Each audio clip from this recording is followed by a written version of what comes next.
Greetings. My name is Mitch Mitchell. I usually say that at the end of the video, but I'm saying it early in this one. I'm going to tell a different tale, but I'm going to get to my point at the end. A few people know that my mother now lives with me. She has dementia. It's not going to get better. It's just going to decline, and I am the main caregiver. My wife helps, but it's me most of the time. I have a couple of people who come in during the week and right now on Saturdays, and they help by cleaning my mother up, and a couple days a week they will sit with mom for a couple of hours so that I can go out in the morning, get something to eat, and then stop at the store to buy things. I used to take mom out with me, but now she moves a little slower. She's a little bit more confused. So I don't take her out to the store all that much anymore. I can't take her to restaurants anymore because there's just too many issues to have to deal with. I have had to learn a lot in a year and a half. I used to take things that she said to me personally, and it took a while before I realized she's just saying what she can say. A lot of times she's not sure what she's saying. She's just saying these things. She's trying to hold on to her bit of independence. And these days, there's a lot of things she says that don't make any sense. And I don't want to demean her, so I have to try to find my way to talk to her. Every once in a while, I just laugh. And then she says, "What are you laughing at?" And I said, "Nothing." But, you do this. I have to prepare all my mother's meals. I don't have to feed her, but I have to prepare her meals.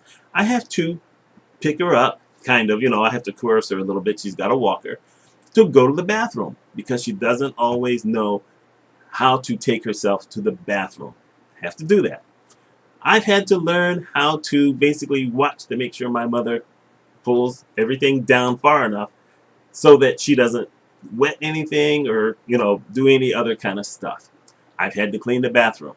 I've had to wash mom. I'm an only child who never had any kids. So I had a major learning curve on how to do all this stuff. I've had to clean things that I never saw me ever having to clean in my life. But these are the things I do. I have to put my mother's pills together. I have to make sure all her appointments are set.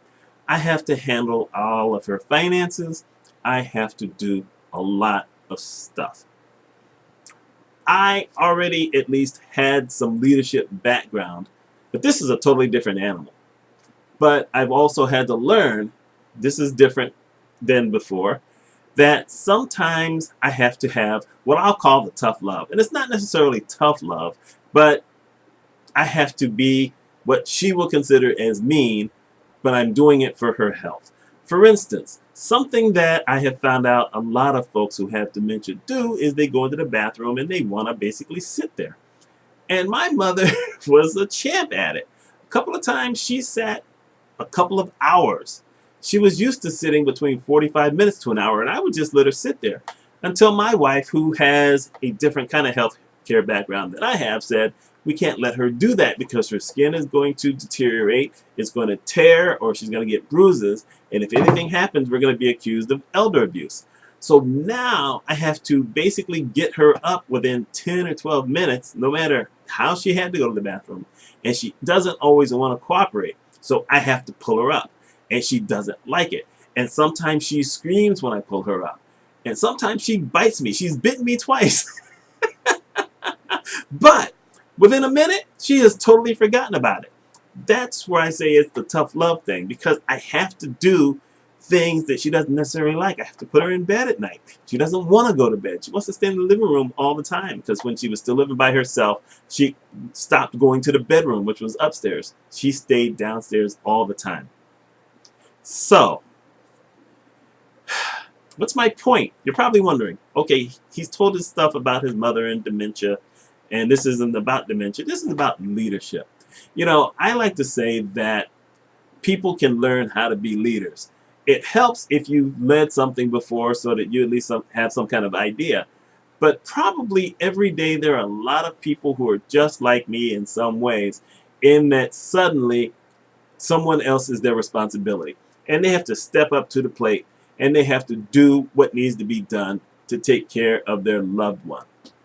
And I'm of the opinion that if you can do something like that, where you can learn things and learn how to work with someone in a different manner than you're used to, then if you get a leadership position and you've never led anything in your life, it's a lot easier to do that kind of thing than what I'm having to do with my mother. And all you need to do is take a little bit of time, just calm down, think about how you would like to be treated if you're answering to someone else, or maybe you did answer to someone else and you either liked how they treated you or you didn't like it, and you hopefully will learn some of those lessons. And you will step up to the plate and be the leader that your employees need you to be, that the people you report to need you to be, that your peers in other departments need you to be. Take a chance. Step up to the plate. And something I don't do, but I'm going to do today, is I'm going to mention my 2 books, because I've written 2 books on leadership. The first one I wrote back in 2002 called Embrace the Lead.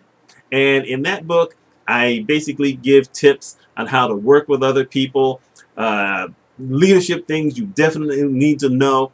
And of course, I begin the book by kind of talking about what I think leadership really should be. So that's more of opinion, and then talking about how to work with people, and then giving specific things that you need to know if you're going to be a leader. The second book is called Leadership Is and Isn't Easy. And basically, it's a compilation of newsletters and blog posts I wrote in the early days. And I think it's interesting. I've had a few people who've read it who found it interesting. And I'll just put it out there. There's links I'm going to put down below. So I'd like you to at least check out the pages. And, that's all I'm going to say about that. Because they say in these things you're supposed to have a call to action. I almost never have a call to action. So there's my call to action. Just go check out the links to my books. Anyway, my name is Mitch Mitchell. Let me know your thoughts on something like this. Do you believe that people should know how to step up to the plate? Or do you think that it's an impossibility for some people that's never going to happen? Let me know. Y'all take care.